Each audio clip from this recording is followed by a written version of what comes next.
Hey, what's going on? Welcome back to Daz Reacts, and today I have a 10 minutes of British humour reaction video for you, and I'm hoping I can get away with this because I've tried to do a few Billy Connolly videos in the past and they've all been blocked and all of the appeals have been denied and things like that. I cannot get Billy Connolly on this channel, so if this video passes all tests and you're watching this right now, I can't believe it as much as you can. So I'm looking forward to this. These are some of the best stand-up comedians in the UK, past and present. So, like, you can expect some funny things from this. And I've seen like the likes of Jimmy Carr and James Acaster and everything on the thumbnail. So I'm expecting good things. So we're going to get straight into this. If you have any other videos you want me to react to, let me know in the comments down below, and I will get round to doing it. But until then, let's get into this. Get away with this. It's a beauty. He said, "How's the wife?" He said, "Oh, she's dead." I said, "What?" He says, "Dead." Do it again. Dead. I murdered her. "I'll show you if you want." He said, "Ah, show me." So are we up to his tenement building, through the close. That's the entrance to the tenement. Sure enough, there's a big mound of earth. But there's a bum sticking out of it.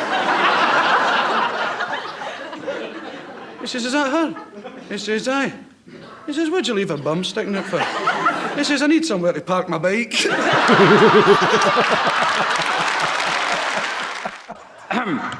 The importance of women in comedy, what was it? Cannot be overstated. Cannot be overstated.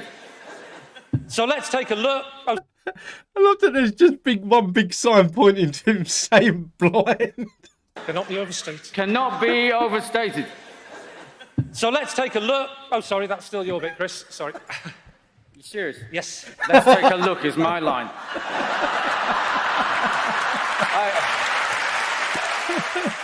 I think you know a girl is too young for you. Do you know what? The thing is, because obviously my stepsons are blind, and I love doing that. That, like, especially like when people come round or like we take them somewhere and things like that, and like I'll be sitting there with him and someone will say like, "Oh, do you want to watch?" He loves Only Fools and Horses, but like, "Oh, do you want to watch Only Fools and Horses?" Like, I'll be sitting next to him like, "Are you taking the piss? Like, he's blind. How can he watch anything?" And it makes him feel so bad. Me and Harvey are just sitting there laughing our heads off, but like it makes other people feel so bad. I think you know a girl is too young for you if you're having to make the aeroplane noise to get your cock in her mouth. Here comes the train into the tunnel. Good, clean, wholesome family stuff from the UK. You had Billy Connolly looking for somewhere to park his bike, and then you had Lee Mack just messing around. Then all of a sudden Jimmy Carr comes on and it goes like whoosh. He's hilarious. I love Jimmy Carr. He's a very much below the belt comedian, but I can't help but watch his stuff. Photographed every road. Comes the train into the tunnel. They photographed every road in the whole world, and they put them on Google Earth on the computer, and you can go there. And you sit in front of the computer and you think, I can go anywhere in the world. Where shall I go? And we all come to the same conclusion: my house. First, you don't land exactly on your house. You're sort of, where is it? There it is. That's our house on Google Earth. Darling, come and look. Leave the kids, they're fine in the bath. Come and look. It's our car on Google Earth. My favourite time. He's like, leave the kids, they're fine in the bath. Come and look. It's our car on Google Earth. My favourite time of the year is when I just get to go skiing and you haven't got to do your hair and makeup, you haven't got to have all that awkwardness. Just put your helmet on, put your snood on, no makeup, it's great. And actually, I've brought my skiing stuff with me, actually, if I just make myself more comfortable. I'm pretty sure I would recognise you in skiing gear. Rest in peace, Sean Locke. That like moments like this that are going to be so hard to come by now. Sean Locke was just a genius in his own right. I actually watched this for the first time while reacting to this clip on this channel, and it was just hilarious. So I've got a beard and Viking horns. And this is kind of my look. So much more comfortable, and it's warm. And you just don't have to have that awkward social, like, is that you, is it not, how's Jimmy? That kind of thing. That's a challenging wank. Can you have a context-free word? It was even down to like the reaction of the Claudia someone that's sitting next to him. Like, it's her reaction as well that just smacked it. That kind of thing. That's a challenging wank. it shows more on that clip, like as it goes, like as that clip goes on, and like everyone's discussing what Sean's just said. That yeah, that gets a lot funnier as well. Can you have a context-free word? If Ricky Gervais shouts "mong" in a forest over and over again, and there's no Americans there to tell him he's a genius. Unlikely chat-up lines. This is one that I need to do more of, because I don't really watch Mock the Week that much, but I love these lines you'd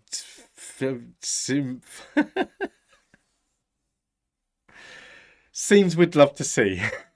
That's basically what it is. It's scenes we'd like to see. That I need to do more of just them, because some of them have just been brilliant. He's a genius. Unlikely chat-up lines. Your father must have been a thief, and I'm going to catch him. If it's the last thing I do, your father's going to prison.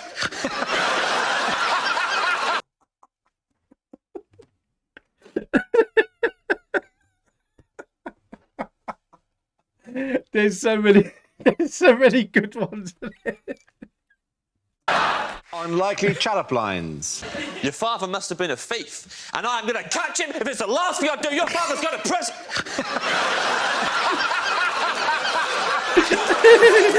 You sort of think a letter is arbitrary. A word, okay, it's a thing, you know, whatever. You know, floor. Can't think of any others. and it's supposedly made up of letters. But it's not made up of letters, it's made up of lines. Some of them are curly, some of them join up, some of them cross each other. It's just lines. I don't accept that. It's just... it's all some lines. Is that why your make books... a word. Is that why your books haven't sold? Yeah.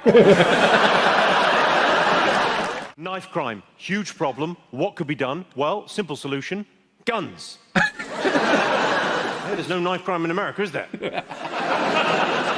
In America, the people most likely to own guns are poor, uneducated white men, or as I like to call them, the police. 15 billion bullets are produced every year. 15 billion. That's enough to shoot everyone on Earth twice. Or Piers Morgan 15 billion times. I like Piers Morgan. I wouldn't shoot him. I like him. Think that there's something going on? I mean, do you ever meet people who have an unreasonable fascination? Well, I think there is no such thing as unreasonable fascination. It's such a wonderful concept to be fascinated. One of the key inspirations behind this very haircut was a gentleman I met called Rail. Rail runs an extraterrestrial cult. He believes that aliens... Don't judge him for that. Other than the worship of extraterrestrials, he's a very down-to-earth man.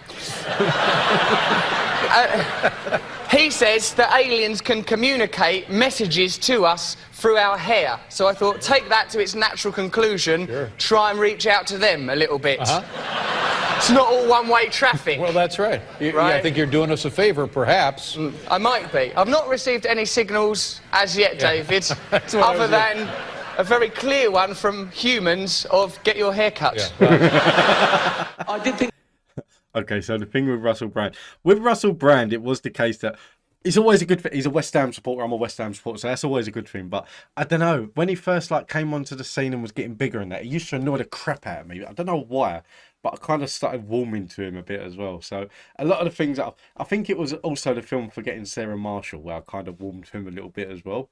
So yeah, some of the things that he comes out with are quite funny. Think of adopting for a while, a little third world child, because that would tick all three boxes, wouldn't it? You know? You think of it like, one, I wouldn't be adding to the population problem. I'd be alleviating an existing problem. A young kid born through no fault of his own into abject poverty. He would have died without me. I can literally save his life and give him a great upbringing, right? Two, he would be grateful, wouldn't he? He'd want to pay me back, wouldn't he? Particularly if I let him know that all the other kids in the village, they weren't so lucky, they didn't make it out. I'd tell him that early on, so he really bucked his ideas up, right? I'd go, Tundi, come here. Yeah, go and pop a shirt on, you're not in Africa now, mate. That's better. Yeah. Tundi, yeah. Water straight out of a tap, innit? Yes.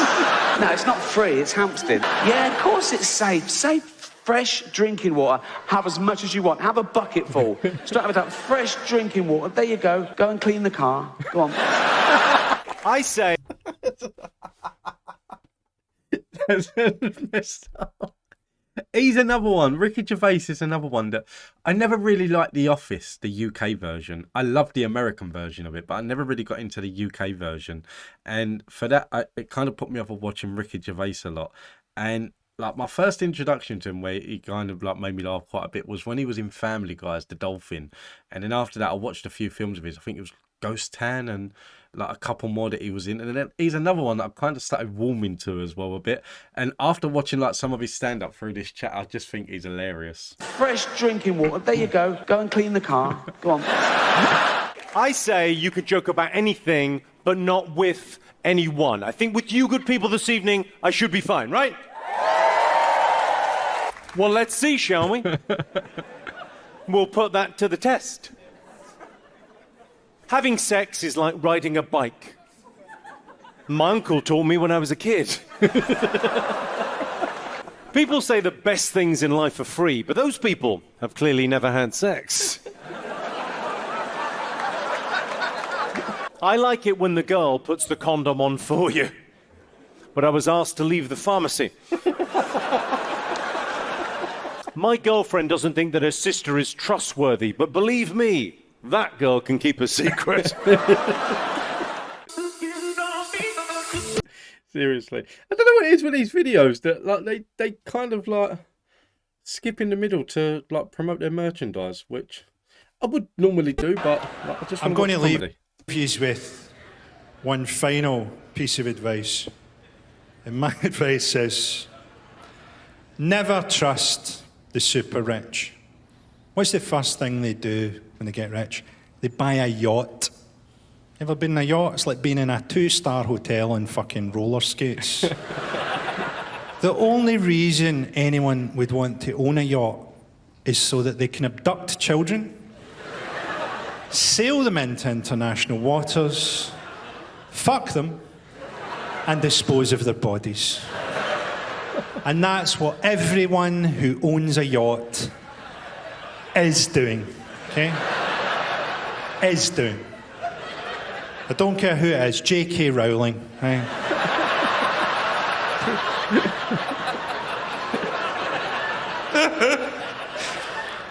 I have to say, for legal reasons, that J.K. Rowling is not fucking and killing children in international waters. To the best of my knowledge. That's what's happening out there. Sea levels aren't rising.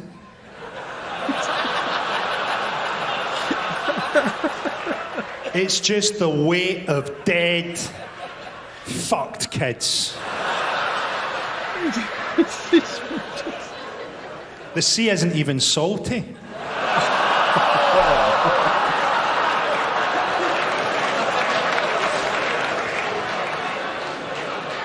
He's just I'm trying to think of his name. It's bugging me. This is just a messed up sketch anyway. But is it Frankie Boyle? Do you know there are now hotels for the super rich that are so exclusive that when you phone down and ask for an extra pillow, that's actually a code word. It's actually a code word for a prostitute. Imagine that, you phone down, you ask for an extra pillow, and a prostitute turns up. Now you have 2 prostitutes. And only 1 pillow to smother them with. In the middle of the night. I don't know what it is for this man. If that was a real thing, I'd be messed, because every time I stay in a hotel, I'm calling down for an extra pillow. Why do they always only give you 1 pillow? And it's the thinnest of bloody pillows. Yeah, I can't be dealing with that. If you see like how elevated my head is when I sleep. And only 1 pillow to smother them with. In the middle of the night. Can't go out. See, this is what I mean with you. You think you know it all. Just go out. Yeah, I'll tell you what then. Let's go back and let's see you go out in the middle of the night in the jungle. There's all sorts out there. The noise that's in the jungle is Nothing goes to bed at night. That's why there's a lot of nocturnal stuff. No one can get their eyes shut. Everything's off. Snakes going, stuff clip. There was something outside the tent. I'm not joking. It was man-size. And it was making a human noise. Was it a human? No, no. Like a man. I'm talking Yeah. like gorilla-type noise. Right. Well, that's terrifying. And you're saying, oh, just nip out. Yeah, but he could go in the tent if he wanted, couldn't he? No. What a thin sheet of nylon keeps him... All right, lads, I don't just go in don't there. know, because they don't know, do There's a they? bit of cloth. There's a bit of cloth. We can't get through that. Wait till he comes out for a piss. He's got an Evian bottle. We're screwed. I'm just saying, I had to empty my Evian bottle. In the morning? No, in the night, because it was only a little one. Like So that. you pissed in the tent and then emptied it out, so you were out there anyway? Yeah, but it's just my hand going out. Going like that and coming back in again. Surely you'd rather lose your penis than your hand? No, nothing wants your penis. You'd be surprised. Honestly, there's some weird stuff out there. Do you know these fish in the Amazon that go up your knob? Now everyone's saying to me, you've seen the Amazon? That's amazing. Well, how come the stuff that lives in it doesn't want to live in it? You'd rather live in my knob than live in the river. So you're telling me that I'm meant to be lucky. That's what I'm saying. Nowhere's safe. You can never relax.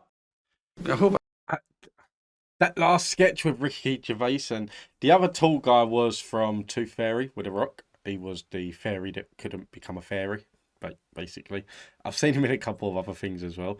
I don't know who the bald-headed guy was, but I don't know, that sketch, it was a weird way to end it. That wasn't really the funniest of sketches. That it just seemed like Ricky Gervais was a bit OTT in that, to be honest. But I really, really enjoyed this video. British, you can't beat British humour.